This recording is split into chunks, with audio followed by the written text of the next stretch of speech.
आज है 77वां गणतंत्र दिवस। Hello friend, Radhe Radhe, happy Republic day all of you. आज मैं जा रही हूँ सृष्टि का स्कूल। यहाँ पहुँचते ही हमारे तिरंगे की सजावट ने मन मोह लिया। छोटे छोटे बच्चों ने एक से बढ़कर एक नृत्य किया, हमारी भारतीय संस्कृति को प्रस्तुत किया।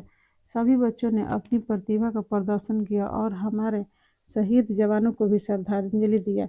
यहाँ से जब मैं निकली तो घर गई और हमने गरम गरम जिलेबियाँ और समोसे भी खाएं और गणतंत्र दिवस मनाया। आपने कैसे मनाया जरूर बताइए, और माता का विदाई भी किया। जय माँ सरस्वती।